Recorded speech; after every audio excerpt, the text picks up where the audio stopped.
ہمہ قسم کی تعریفات، توصیفات، خالق کائنات، مالک ارض و سما اللہ رب العزت کے لیے لائق، زیبا اور سزاوار ہیں۔ لاکھوں اور کروڑوں درود و سلام نازل ہوں آقا انعامدار محمد مصطفیٰ محمد رسول اللہ صلی اللہ علیہ وسلم پر، جنہیں اللہ نے ہماری رشد اور ہدایت کے لیے مبعوث فرمایا اور جن کے ذریعے ہماری ہدایت کا بندوبست فرمایا۔ خطبہ مسنونہ کے بعد قرآن مجید کی چند آیتیں ابھی میں نے تلاوت کی۔ یہ آیتیں سورۃ النور کی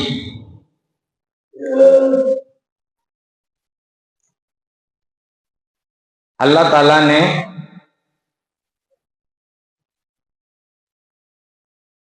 قرآن نازل کیا۔ قرآن نازل کرنے کے بعد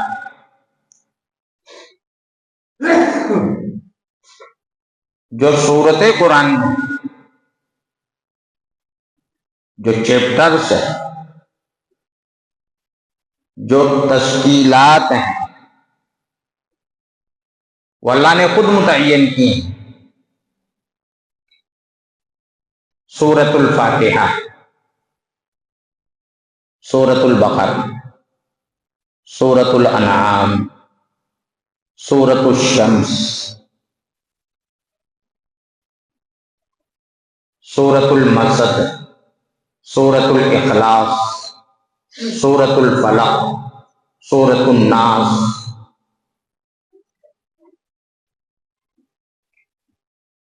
یہ جو سورت ہے، اس میں اللہ تعالیٰ نے جو شروعات کی ہے وہ نکیرہ سے کی ہے۔ سورتن، ایک سورت۔ کیا نام لیا اس کا؟ ایک سورت۔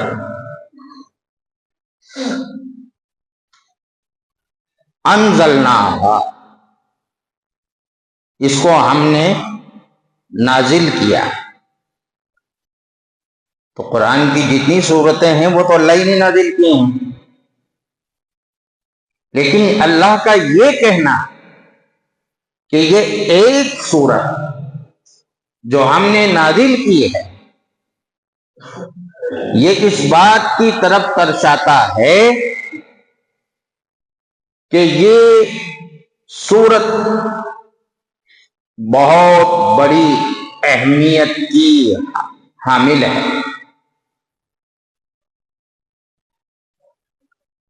یہ سورت ایک ایسی سورت ہے جو رفیع الشان ہے، جس کی شان بہت بلند ہے، جو جلیل القدر ہے، جس کی عزت، جس کی قدر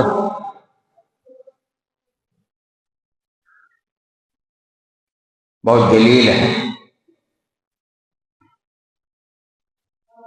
اللہ تعالیٰ نے اس کی اہمیت کو اجاگر کر دیا، صرف حرف تے کے اوپر تنوین لگا کر، زیادہ کام نہیں کیا۔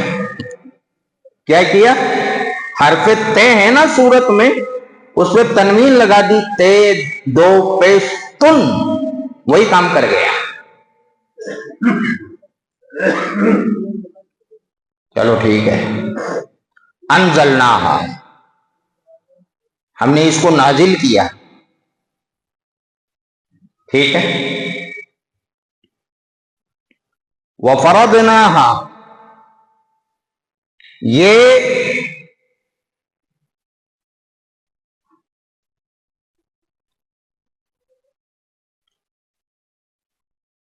اسلام کا جو لا ہے، اسلام کا جو قانون ہے،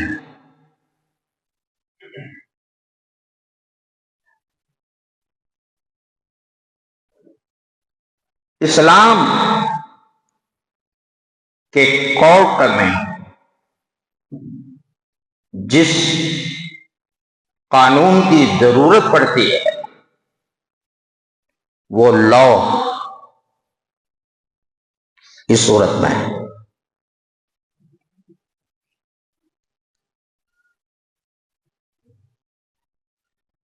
کانسٹیٹیوشن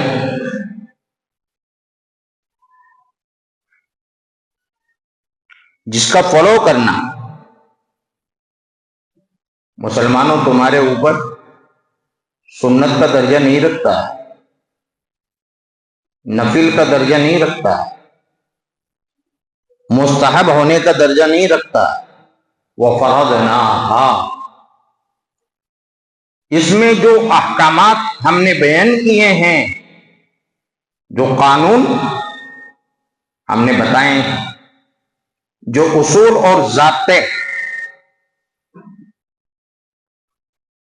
ہم نے بتائے ہیں، مسلمانوں جیسے تمہارے اوپر فرض نماز ہے ویسے ہی ان احکامات کو نافذ کرنا اور عمل کرنا تمہارے اوپر فرض ہے۔ وَفَرَضْنَاهَا، ہم نے اس کو فرض کیا۔ یہ سمجھ کر کے مت چھوڑ دینا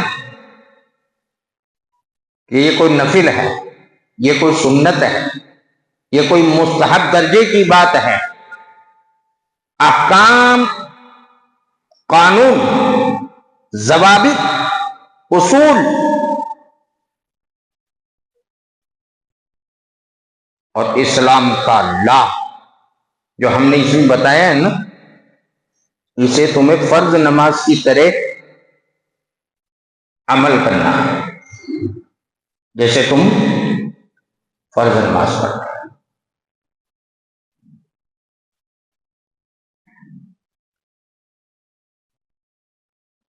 سب سے پہلی چیز اس میں یہ بتائی الزانیۃ والزانی،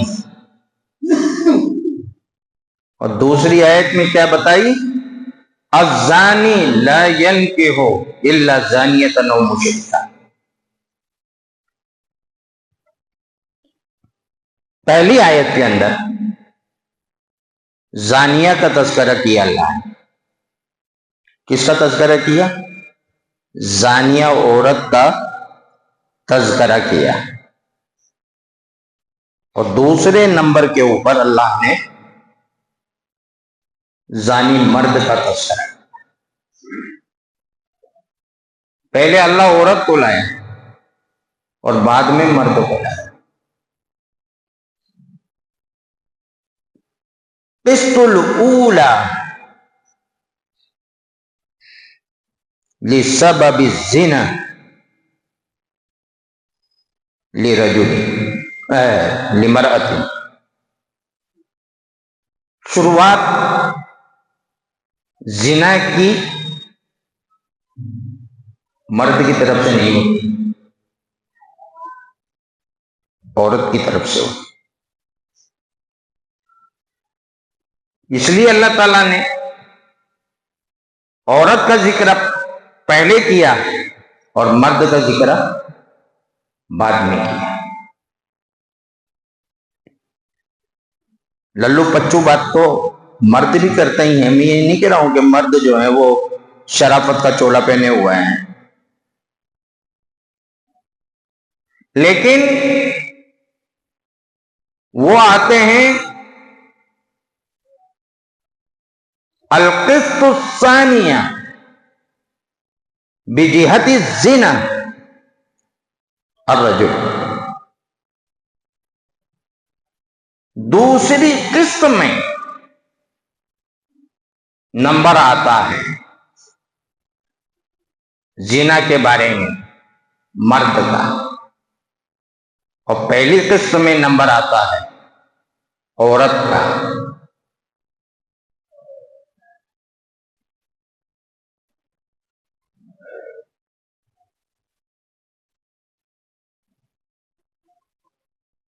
اب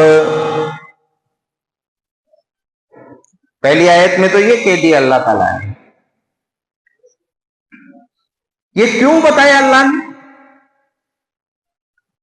عورت کا تذکرہ پہلے کیوں کیا اور مرد کا تذکرہ بعد میں کیوں کیا؟ مرد کو کبیر گنہگار کہا. کیا کہا؟ کبیر یعنی بڑا گنہگار. اور عورت زنا کے معاملے میں اکبر گنہگار، اس سے بہت بڑی گنہگار. اللہ کے آخری نبی جناب محمد رسول اللہ صلی اللہ علیہ وسلم نے ارشاد فرمایا، جو عورت خوشبو لگا کر کے پھرتی ہے وہ عورت زانیہ ہے.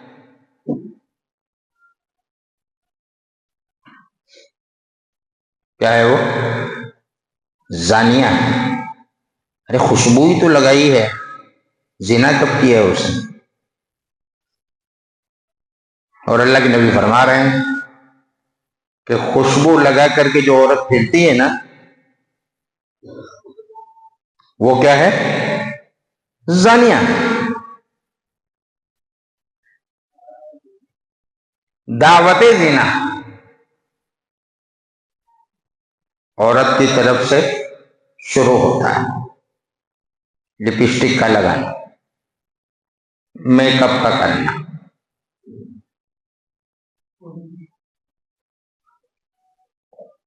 حسین و جمیل لباس کا استعمال کرنا اور بے پردہ ہو کر کے رستوں پر نکل جانا، یہ دعوت زنا.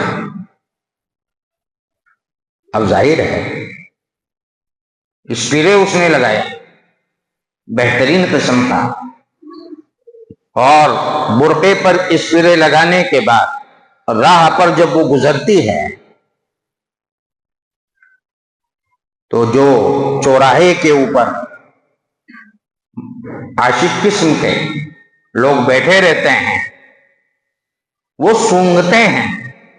کیا بھئی خوشبو آئے گی ناک میں، وہ دیکھیں گے کبھی کہ ادھر سے آ رہی ہے کیا، پھر کبھی ادھر دیکھتے ہیں کہ ادھر سے آ رہی ہے کیا.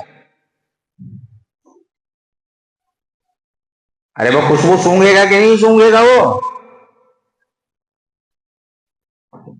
اس عورت نے اس کی ناک میں خوشبو پہنچائی. ایک بات کو یاد رکھنا، تو دعوت تو نے خوشبو لگا کر کے دی نا اسے، تو قصوروار تو ہے یا قصوروار خوشبو لینے والا ہے؟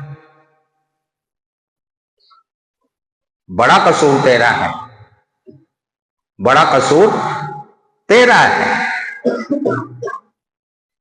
تو نے گڑ لگا دیا اور پھر مکھی تو آئے گی گڑ پر. ارے گڑ لگا دیا ہے نا تو نے، تو مکھیاں تو آئیں گی.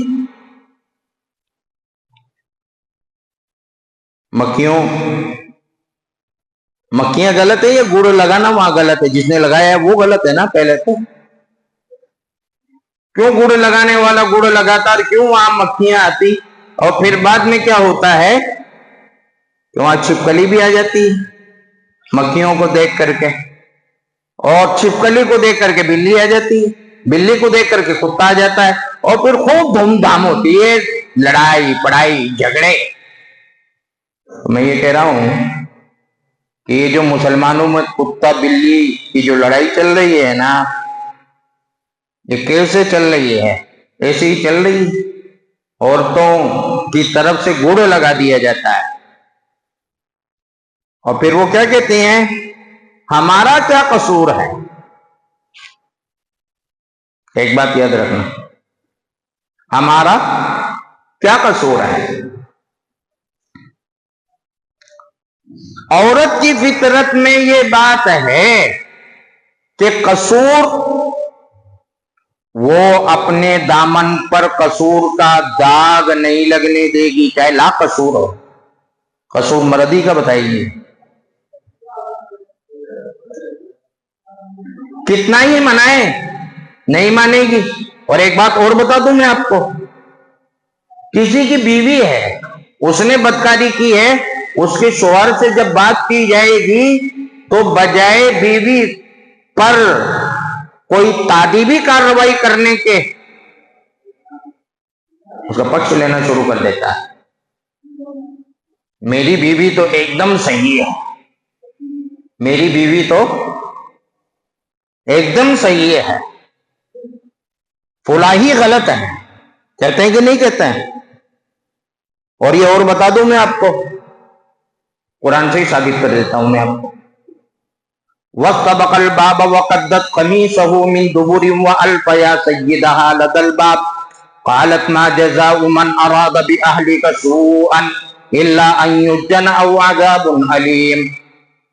یوسف علیہ السلام کو پکڑنے کے لیے عزیز مصر کی بیوی زلیخا بھاگی. قدرتی کیا ہوا کہ دروازے کے اوپر ہی صاحب مل گئے، دروازے پر ہی مل گئے حضرت، اور اپنی آنکھوں سے دیکھ لیا کہ میری بیوی غلط. دیکھا کہ نہیں دیکھا آنکھوں سے؟ اب یہاں دیکھو نقطہ، دیکھو اس میں اہم نقطہ کیا ہے. ایک تو یہ کہ اس نے آنکھ سے دیکھنے کے بعد قال انہ من کیدکن ان کیدکن عظیم، بیوی کو کہہ دیا کہ یہ جو چال ہے نا یہ تو تیری ہے، کہہ دیا نا. ایک طرف تو یہ دیکھو، اور دوسری طرف پکڑنے بھاگ کون رہی تھی؟ زلیخا. وہ تو بے قصور تھے نا. حضرت موسیٰ، حضرت یوسف علیہ السلام وہ بے قصور تھے، بھاگ بھی رہی ہے. اور شوہر کو جب دروازے پر دیکھا تو بولتی ہے کہ اگر کوئی آدمی آپ کی بیوی کے ساتھ گندا سلوک کرنا چاہے، اس کی عزت پر ہاتھ ڈالنا چاہے، اسے جیل میں ڈال دینا چاہیے اور دردناک اس کو سزا دینا چاہیے. بن گئی نا پارسا؟ ارے بن گئی کہ نہیں بن گئی؟ سارا قصور بھی ہے، ماننے کو تیار نہیں ہے، ساری کارستانی خود کی ہے. اور پھر اب ذرا بات کو سننا، اس حضرت کو تو سمجھ جانا چاہیے تھا نا کہ میری بیوی قصوروار ہے. اس سے باوجود بھی بغیر بادشاہ کو بتائے، یہ عزیز تھا. عزیز کا مطلب یہ سمجھ لو کہ کوئی منترالے تھا اس کے پاس، شاہی منترالے تھا اس کے پاس، یہ بادشاہ نہیں تھا. لوگ کہتے ہیں نا کہ یہ بادشاہ تھا، بادشاہ نہیں تھا. یہ مصر کے اندر جو منتری ہوتا تھا اس کو عزیز کہتے تھے. کیا کہتے تھے؟ عزیز کہتے ہیں، ہے نا. قالت امرأۃ العزیز الآن حصحص الحق. وہ کیا مصر کا عزیز تھا، کوئی منترالے تھا، قرآن نے اس کو عزیز ہی کہا ہے. ایک بات تو یہ یاد رکھو، اب ظاہر منتری کی تو چلتی ہے. اب منتری صاحب نے کیا کیا، جانتے بوجھتے، پھر اس کے بعد میں وہ شہر کی عورتوں والا ہاتھ کاٹنے والا مسئلہ بھی ہوا. لیکن اس کے باوجود موسیٰ علیہ السلام کو جیل کی سنگلاخ میں بند کر دیا کہ نہیں کر دیا؟ بولو. کس کا پکش لیا؟ جورو کا پکش لیا نا. یہ تو غلام بن گیا نا. ارے ہے منتری لیکن غلام ہے نا جورو کا. سب کچھ ماننے کے بعد سارا قصور کس نے لگا دیا؟ یوسف علیہ السلام لگا دیا. یہ آپ کو دماغ کھولنے کے لیے اللہ نے قرآن میں بیان کیا ہے. زلیخا اور یوسف کی داستان جو عاشقانہ داستان، نعوذ باللہ من ذالک، کتابیں بھر بھر کر کے تم نے دے ماری ہیں. اللہ نے قرآن میں اس کو اس لیے نہیں بیان کیا تھا، اس میں بہت بڑی عبرت ہے تمہارے لیے.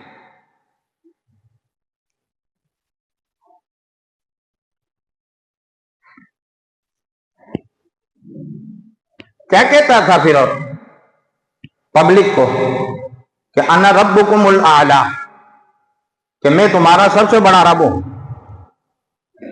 یوں کہتا تھا نا. سب کو معلوم ہے کہ رب اعلی بنا ہوا تھا فرعون. اب دیکھو، رب اعلی بنا ہوا تھا، بادشاہ تھا وہ مصر کا ہے. قانون اسی نے تو یہ رائج کیا تھا نا کہ لڑکوں کو ذبح کر دیا جائے اور لڑکیوں کو باقی رکھ لی جائے. یہ قانون کس نے بنایا تھا؟ فرعون نے بنایا تھا. موسیٰ علیہ السلام کو جب محل میں اٹھا کر کے لایا گیا اور آسیہ بنت مزاحم نے رضی اللہ تعالی عنہما اس سے کہا لا تقتلوہ، بس اتنا ہی لفظ سمجھ جاؤ، اسے قتل مت کرنا. قتل کیا موسیٰ علیہ السلام کو. ارے کتنے سالوں سے وہ قانون چل رہا تھا، اس قانون کو رد کر دیا کہ نہیں کر دیا؟ قانون نن تو موسیٰ علیہ السلام کو قتل کیے جانا تھا، لیکن جوروں نے کہا کہ لا تقتلو، تو رب اعلیٰ کیا بولے کہ میں لوگوں کا رب اعلیٰ ہوں لیکن تیرا تو غلام ہی ہوں.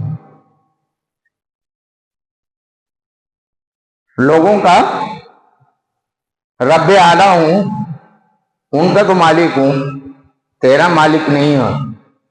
تو میری مالک ہے، میں مملوک ہوں تیرا. اور میں تو بتا رہا ہوں، تو قرآن بتا رہا ہے نا. تو اللہ تعالیٰ نے قرآن مجید کے اندر لفظ زانیہ کو اس وجہ سے پہلے لا کر کے بیان کیا کہ دعوت زنا کہیں پاجیب خلخال پیر میں ڈال کر کے جھم جھم کر کے روڈ کے اوپر تو ہی تو چلتی ہے. یہ جھم جھم کی آواز، جھنکار تیری پائل کی، تیرے خلخال کی، جب کسی دل کے مریض کے کان میں پہنچتی ہے تو پہنچائی تو نے ہی نا. خوشبو لگا کر کے اس کی ناک تک اس خوشبو کو تو نے ہی تو پہنچایا. تو اکبر گنہگار ہے اور وہ کبیر گنہگار ہے. میں یہ نہیں کہہ رہا ہوں کہ وہ گنہگار نہیں ہے، وہ گنہگار ہے لیکن وہ کبیر ہے اور تو اکبر ہے. کیونکہ اس زنا کا پھیلاؤ تیرے ذریعے ہو رہا ہے اور پوری دھرتی کے اوپر کائنات میں زنا جو عام ہے اس میں دخل مردوں کا زیادہ نہیں ہے، عورتوں کا دخل ہوتا ہے. بتاؤں، کاسیاتن عاریاتن ممیلاتن مائلاتن، کپڑے پہننے کے باوجود ننگی آنے والی عورت. ارے یہاں تک کے کپڑے چل رہے ہیں کہ نہیں کر رہے ہیں؟ پورا کھلا. مرد کا نہیں کھلا ہے اتنا. مرد بیچارہ نائٹی پہن کر کے گھوم رہا ہے، پینٹ پہن کر کے گھوم رہا ہے، پجامہ پہن کر کے گھوم رہا ہے، لیکن لڑکی یہاں تک پہن رہی ہے. خدا نخواستہ اگر مرد وہاں اتنا کپڑا پہن کر کسی کی بہن بیٹیوں میں چلا جائے تو مار مار کر کے اس کا بھرتا بنا دیں گے کہ نہیں بنا دیں گے کہ بے شرم. ارے تیری بیٹی گھوم رہی ہے، وہ بے شرم نہیں، مرد بے شرم.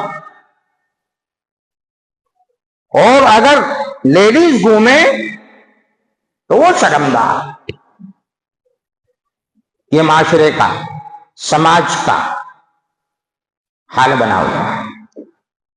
دوسری آیت میں، کیونکہ وقت زیادہ ہو جائے گا، دوسری آیت میں اللہ تعالیٰ نے زانی کا ذکر کیا یعنی مرد کا ذکر کیا پھر عورت کا ذکر کیا. یہ کیوں کیا؟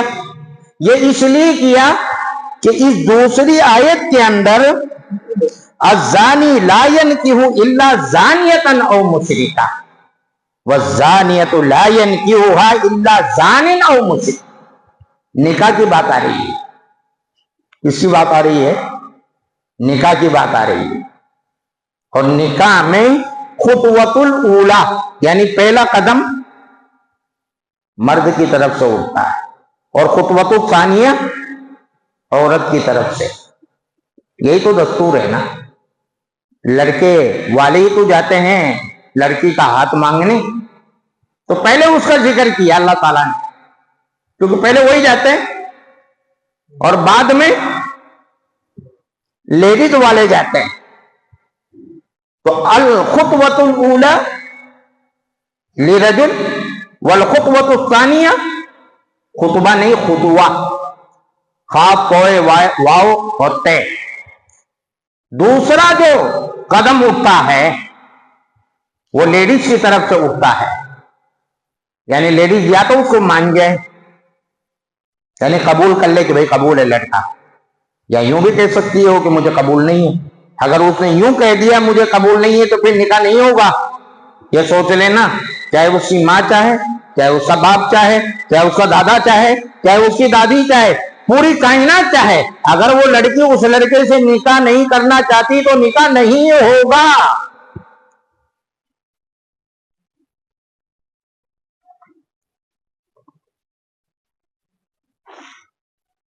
اس کی مرضی پر ہے, چاہے تو وہ قبول کرے چاہے تو رد کرے. کون ہوتے ہیں آپ کہ اسے پسند نہیں ہو زبردستی اس کے گھر میں توپ ڈال رہے ہیں, مال کے چکر میں, خاندان کے چکر میں, پریوار کے چکر میں, رشتہ داری کے چکر میں, فلاں کے چکر میں, فلاں کے چکر میں. ایسا نہیں کر سکتے آپ. اسلام نے آپ کو یہ اتھارٹی نہیں دی ہے. اس لڑکی کی رضامندی ضروری ہے, اس کا ولی اس سے رضامندی لے گا. ہاں ہے تو ہاں اور نہ ہے تو نہ. میں اس بحث کے اوپر نہیں بات کر رہا ہوں. تو اللہ تعالیٰ نے یہاں کیا کیا, پہلے زانی کا ذکر کیا, بعد میں زانیہ کا ذکر کیا نا نکاح کے معاملے. کس کے معاملے میں؟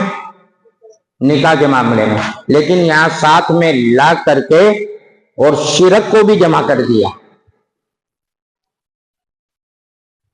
کس کو جمع کر دیا؟ شرک کو. بات چل رہی تھی کس کی؟ زنا کی, اور ملایا اللہ تعالیٰ نے کس کو لا کر کے؟ شرک کو. الزانی لا ينکح الا زانیۃ او مشرکہ والزانیۃ لا ينکحها الا زان او مشرک وحرم ذلک علی المؤمنین. کیوں بیان کیا؟ اس وجہ سے عالم اعتقاد میں, عقیدے کی دنیا میں, دنیا کا سب سے گندا, کس کی دنیا میں؟ عقیدے کی دنیا میں, پوری دنیا میں, عقیدے کی پوری دنیا میں سب سے بڑا گندا اور سب سے بڑا گناہ اگر کوئی ہے تو وہ شرک ہے. کس کی دنیا میں؟ عقیدے کی دنیا میں. بات سمجھ میں آ گئی؟ ایک ہے عالمی اجتماع, سوسائٹی, معاشرہ, خاندان, قبیلہ, یہ بھی کیا ہے ایک دنیا. اس دنیا کے اندر سب سے بڑا گندا, سب سے بڑا ناپاک اگر کوئی گناہ ہے تو وہ زنا. اس لیے اللہ تعالیٰ نے شرک کو اور زنا کو دونوں کو لا کر کے ایک جگہ پرو کر کے بیان کیا. وہ عالم اعتقاد کی بات ہے, اور یہ عالم سوسائٹی, عالم معاشرت, عالم خاندان, عالم اجتماعی, کا سب سے ناپا گناہ. تو اللہ تعالیٰ نے دونوں کو ساتھ میں لا کر کے بیان کر دیا.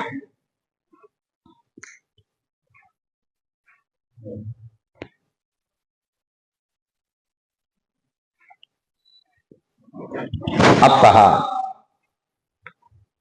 کسی کے اوپر اگر انگلی اٹھاتے ہو تو تھوڑا اس کے مرتبے کو دیکھ لیا کرو. کس کو دیکھ لیا کرو؟ مرتبے کو دیکھ لیا. کس کے اوپر انگلی اٹھا رہے ہیں؟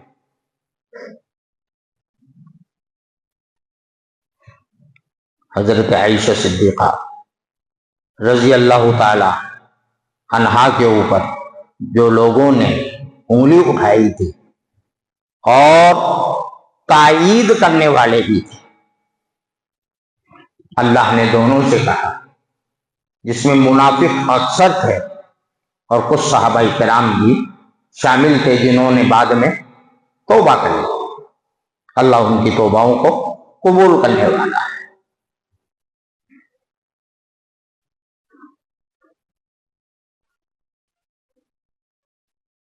ارے تم نے انگلی تو اٹھا دی، کس پہ اٹھائی تم؟ یہ کون ہے؟ یہ کون ہے؟ پہلے یہ تو دیکھا ہوگا. اس کا انتخاب کرنے والا کون ہے؟ رب ذوالجلال ہے. اس کو چننے والا کون ہے؟ نبی کے نکاح کے لیے اللہ. وہ نبی جو پاک ہے، طیب ہے. اللہ کبھی بھی پاک اور طیب نبی کے نکاح میں خبیثہ عورت کو نہیں دے سکتا.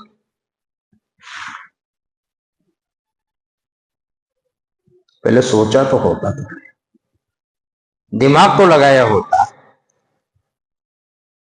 عقل پر پردہ ہی کر لیتا. پھر کہا اللہ نے الخبیثات للخبیثین والخبیثون للخبیثات والطیبات للطیبین والطیبون للطیبات. بات سمجھ میں آ رہی ہے کوئی؟ الخبیثات للخبیثین والخبیثون للخبیثات والطیبات للطیبین والطیبون للطیبات.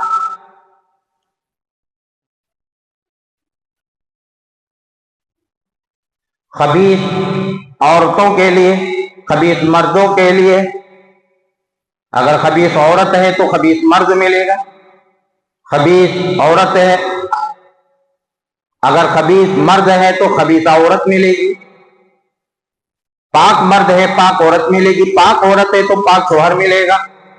الخبیثات للخبیثین والخبیثون للخبیثات والطیبات للطیبین والطیبون للطیبات. اب کوشش کرتے ہیں طیب بننے کی. پہلے آپ خود کو طیب بنیں گے تبھی تو اللہ تعالیٰ آپ کو طیبہ عورت دے گا. آپ ہی خبیث ہیں تو پھر بیوی بھی آپ کو خبیثہ ہی ملے گی. لیکن ایک بات اور بتا دو آپ کو، الا ماشاءاللہ، کبھی کبھی بندے کے امتحان کے لیے اللہ کی طرف سے ایسا بھی ہو جاتا ہے کہ پاٹ الٹے لگ جاتے ہیں. کیا لگ جاتے ہیں؟ پاٹ الٹے لگ جاتے ہیں. بیچارہ مرد نیک تو ہے لیکن اس کے نکاح میں خبیث ہو جاتا ہے. بعض دفعہ کیا ہے کہ عورت نیک ہوتی ہے اور اس کے نکاح میں خبیث لڑکا آ جاتا ہے. یہ اللہ کی طرف سے کوئی نہ کوئی اس کا امتحان، کوئی نہ کوئی آزمائش. یا پھر کچھ لوگ چیپ دیتے ہیں. کیا کر دیتے ہیں؟ چیپ دیتے ہیں زبردست. بولا کہ جہکارے بھی سو لے گا. ٹھیک ہے نا؟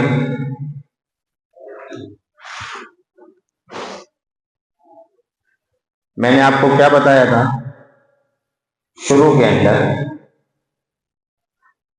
کہ یہ سورت احکامات الہی اور معاشرے میں گندگیوں کی تعزیری کارروائی سمجھ رہے ہو؟ یعنی سزا مجرم کو. بھائی اسلام پیدا ہونے سے لے کر قبر تک ہماری رہنمائی کر رہا ہے کہ نہیں کر رہا ہے؟ یہ کورٹ ہے. یہ کیا ہے آپ کا؟ کورٹ ہے. اور یہ لا دی کورٹ کی کتاب ہے. آپ کبھی اس کتاب کا گھسڑکا مارتے ہیں، کبھی اس کتاب کا گھسڑکا مارتے ہیں، کبھی اس مولوی کی کتاب کو پڑھتے ہیں، کبھی اس مولوی کی کتاب کو پڑھتے ہیں. اگر آپ کو ہدایت چاہیے اور صراط مستقیم چاہیے، آپ کے پاس ایک ہی آپشن ہے، کتاب اللہ کا آپ ڈیٹیل سے مطالعہ کریں. اس میں جو کچھ ہے اس کو جاننے کی کوشش ہے. اس میں کیا نہیں ہے یار؟ کیا نہیں ہے اس میں؟ یہ بتاؤ آپ. لیکن ہم نے جاننے کی کوشش ہی نہیں کی. اب ایک بات سنو، کیا کہا؟ یہ کہا کہ اگر زنا کرنے والے مرد اور عورت دونوں میں سے ایک شادی شدہ، بات پر غور کر لینا پہلے، پھر مت دینا یوں کہا. مرد یا عورت، یعنی ایک شادی شدہ ہے اور ایک شادی شدہ نہیں. بعض دفعہ لڑکی شادی شدہ ہے، مرد نہیں. بعض دفعہ مرد شادی شدہ ہے، لڑکی نہیں. اسی پوزیشن میں ہو جاتا ہے نا معاملہ. تو جو شادی شدہ ہیں ان کے لیے کیا کریں گے آپ؟ الشیخ والشیخہ اذا زنیا فارجوہما نکالا من اللہ. شادی شدہ مرد اور شادی شدہ عورتوں کو پتھروں سے مار مار کر کے سنسار کر دو. زمین پر ان کو رہنے کا حق نہیں. یہ اللہ کی طرف سے قانون ہے. اب آپ کہیں گے یہ آیت جو آپ نے پڑھی یہ قرآن میں تو نہیں ہے. نہیں، لیکن یاد رکھ لو تلاوتاً نہیں ہے، یہ تلاوتاً منسوخ ہے. تلاوتاً کیا ہے؟ یہ منسوخ ہے، لیکن حکمن باقی ہے. حکمن باقی ہے. اس سے حکم پر عمل کیا جائے گا، بس تلاوت نہیں ہے. تلاوت وہ منسوخ ہے، لیکن حکم منسوخ، عمل کرنا منسوخ نہیں.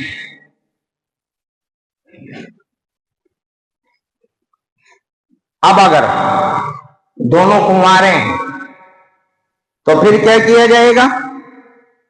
فَأَجْلِدُوا كُلَّ وَاحِدٍ مِّنْهُمَا مِائَةَ جَلْدَةٍ. 100 کوڑے لگائے جائیں گے. کیا لڑکا ہے یا لڑکی؟ قانون بتا دیا گیا ہے نا. 100 کوڑے لگائے جائیں گے. اور پھر کیا بتایا؟ کسی ایسے میدان میں لگائے جائیں گے کہ جہاں لوگ آئیں. جمع کرو پہلے لوگوں، جمع کرنے کے بعد ہی تو سنسار کرو، اور جمع کرنے کے بعد ہی کوڑے مارو. اسی طرح اگر کسی نے کسی پر الزام لگا دیا، اتہام لگا دیا، اور وہ 4 گواہ لے کر کے نہیں آیا، تو پھر بہتان کے جو کوڑے ہیں 80 جلدہ 80 کوڑے اس کو لگائے جائیں گے. کتنے کوڑے لگائے جائیں گے؟ 80 کوڑے لگائے جائیں گے. اور ایک بات اور یاد رکھو، غریب ہو، امیر ہو، کوئی بھی ہو، اس کو وسیع میدان میں لوگوں کو جمع کر کے جب اس کو عذاب دینے کی بات آئے، سزا دینے کی بات آئے، تعزیری کارروائی کرنے کی بات آئے، تو تمہارے دل میں کسی طرح کی کوئی نرمی اور دقت نہیں آنا چاہیے۔ وَلَا تَأْخُذُكُمْ بِهِمَا رَأْفَةٌ فِي دِينِ اللَّهِ إِن كُنتُمْ تُؤْمِنُونَ بِاللَّهِ وَالْيَوْمِ الْآخِرِ، اگر تمہارا ایمان اللہ اور یوم آخرت پر ہے۔ وَلْيَشْهَدْ عَذَابَهُمَا طَائِفَةٌ مِّنَ الْمُؤْمِنِينَ، مومنوں کا ایک طائفہ بلائیے، ان کو حاضر کیجئے اور اس کے بعد سزا کی کارروائی کیجئے۔ بات سمجھ میں آئی؟ پھر اس کے اندر لعان کا تذکرہ کیا گیا۔ کس کا؟ لعان کا۔ وہ میں چھیڑوں گا نہیں ابھی، وہ میں چھیڑوں گا تو لمبا ٹائم لگ جائے گا نا۔ تو اب میں حدمی میں رہتا ہوں، تو یہ آیت نمبر 1 سورۃ انزلناہا، یہاں سے پڑھتے پڑھتے لہم مغفرۃ ورزق کریم، یہ آیت نمبر 26 کتنی ہے؟ یہ آیت نمبر 26، یہاں تک آپ چلے جائیں تو اللہ تعالیٰ نے وہ قانون بتائے ہیں کہ اگر گناہ کا صدور ہو گیا ہے تمہارے معاشرے کے اندر، تو اس کا تدارک کیسے کیا جائے، یعنی اس پر کنٹرول کیسے کیا جائے۔ کنٹرول تو آپ کو کرنا ہی پڑے گا۔ وہ جتنے بھی قانون ہیں ان تمام قانونوں کو اللہ تعالیٰ نے ان 26 آیتوں کو لا کر کے پھر دیا۔ اب ایک بات اور کہہ دیتا ہوں میں، اس کو بھی آپ سن لیں۔ ہم اور آپ کہاں رہ رہے ہیں؟ سیکولرزم میں رہ رہے ہیں، اسلامی سلطنت اور اسلامی حکومت میں نہیں رہ رہے ہیں۔ بے شرم ہے اکثر الا ماشاءاللہ اسلامی کنٹریز جہاں اسلام کے یہ قانون، شرعی قانون، سوائے سعودی عربیہ کے اور کہیں لاگو نہیں ہے۔ ہے جی؟ نہیں ہے، بے شرم ہے، بے حیا، خود ساختہ قانون بنا بنا کر اسلامی کنٹریوں میں، اسلامی ممالک میں چالو کر رکھا ہے، اور اپنے دماغ کے قانونوں سے پبلک کو چلاتے ہیں۔ وہ کہتے ہیں کہ یہ اسلامی کنٹری ہیں، پبلک کہتی ہے کہ ہم مسلمان ہیں۔ اللہ تعالیٰ سمجھ سے توفیق عطا فرمائے۔ یہ حکم ان سلطنتوں پر ہے جو اسلامی سلطنتیں ہیں، وہ کنٹریاں جو اسلامی ہیں وہاں ان کا نفاذ ضروری ہے کہ نہیں؟ ورنہ تو سمجھ جاؤ کہ وہ سرکش ہیں۔ کیا ہیں وہ؟ سرکش ہیں اور اللہ کے باغی ہیں۔ کیا ہیں وہ؟ اللہ کے باغی ہیں۔ ارے بھئی آپ کے پاس قوت نافذہ موجود ہے، آپ میں طاقت موجود ہے کہ آپ اس کو نافذ کر سکتے ہیں، اور جان بوجھ کر کے اگر آپ اس کو نافذ نہیں کر رہے ہیں تو اللہ کو جواب نہیں دینا پڑے گا آپ کو۔ یہاں تو نافذ نہیں ہو سکتا، اس وجہ سے یہ اسلامی کنٹری نہیں ہے، یہ سیکولرزم ہے۔ یہاں کیا ہے؟ سیکولرزم ہے۔ یہاں کا جو کورٹ ہے، یہاں کا جو تھانہ ہے، یہاں تو وہی قانون ماننے پڑیں گے اور وہی قاضی کارروائی ماننی پڑے گی۔ یہاں مت کر دینا چاہیے معاملہ، گڑبڑ ہو جائے گی۔ ہو جائے گی کہ نہیں ہو جائے گی؟ بولو، گڑبڑ ہو جائے گی۔ یہاں مت کر دینا دین کو پوری طرح سمجھ رہے. یہ حکم ان اسلامی کنٹریوں کے لیے ہے، ان اسلامی حکومتوں کے لیے ہے اور ان مسلمانوں کے لیے ہے کہ جو اس کے نفاذ کی قوت اور طاقت رکھتے ہیں اور اپنے پاس وہ چیز نہیں ہے تو اپنی کوئی پکڑ اس معاملے میں نہیں ہے. سمجھ گئے کہ نہیں سمجھ گئے؟ ہاں اتنا ضرور ہے، اگر مسلمان ہندوستان کے حکومت کے سامنے ریکویسٹ کریں، درخواست لگائیں، اس سے فائدے سمجھائیں، قرآن کو ڈیٹیل سے بتائیں، ان کو رغبت دلائیں، تو یہ فرض تو ہمارا بھی ہے کہ نہیں ہے بھائی؟ ارے بولو، قانون کو تو آپ نافذ نہیں کر سکتے لیکن دعوت و تبلیغ کا حکم آپ کو نہیں ہے. یہ قرآن اور یہ قرآن کے قانون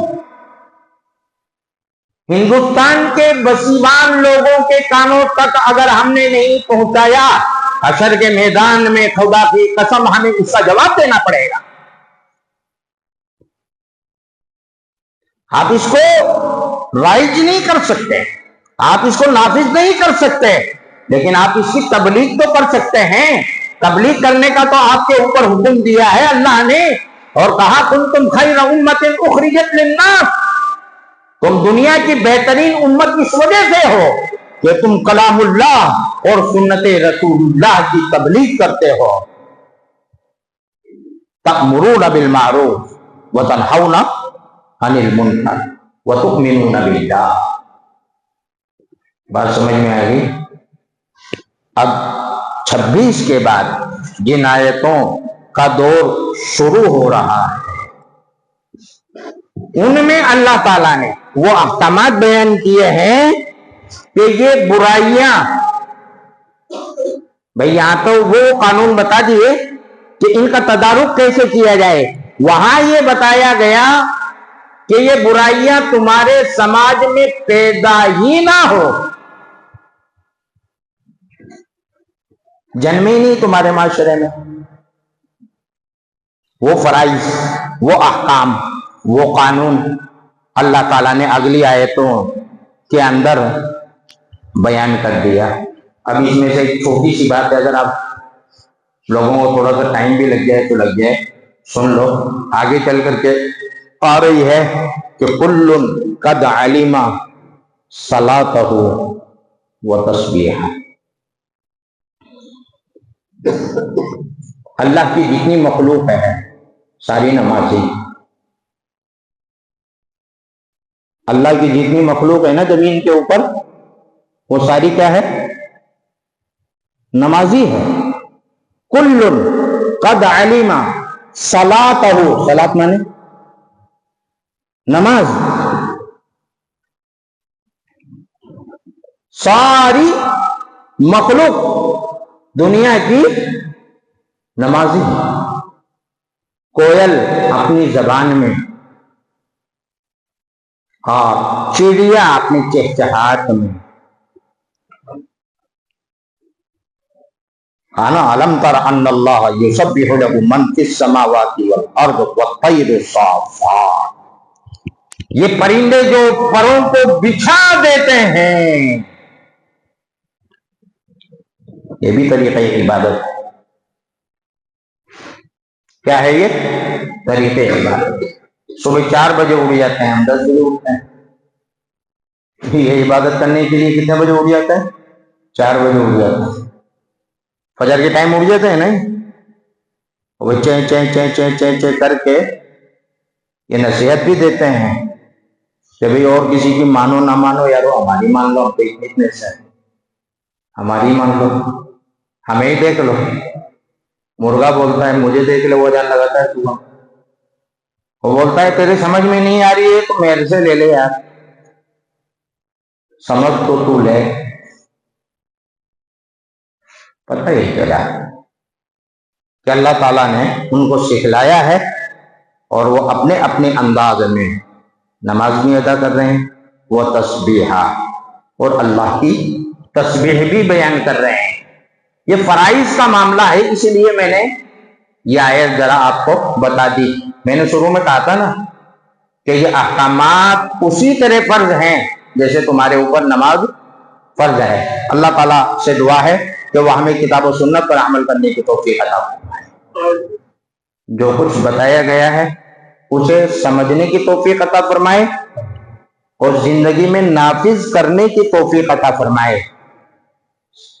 اگر آپ نافذ کر دیں تو بتاؤ معاشرہ سدھرے گا کہ نہیں سدھرے گا؟ یہ باتیں جو میں نے بتائی ہیں، شادی میں، بیاہ میں، سگائی میں، چوچک میں، اس رسم میں، اس رسم میں عورتوں کی حالت دیکھ رہے ہو کہ نہیں دیکھ رہے ہو؟ تو سارا معاملہ اسی وجہ سے تو پھیلنا ہے، اسی وجہ سے پھیلنا ہے۔ اور سارا لبے لباب کیا ملا کہ دعوت جو ہے وہ عورتوں کی طرف سے۔ اللہ جو بیمار ہیں اللہ ان کو شفا عطا فرمائے، جو مر چکے اللہ ان کی مغفرت فرمائے، جو قرض دار ہیں اللہ ان کا قرض ادا کروا دے، جو کسی مشکل میں اللہ تعالیٰ ان کی مشکلات کا حل عطا فرمائے۔ بارک اللہ لنا ولکم فی القرآن العظیم ونفعنا وإیاکم بالآیات والذکر الحکیم، انہ تعالی جواد کریم ملک بر رحیم۔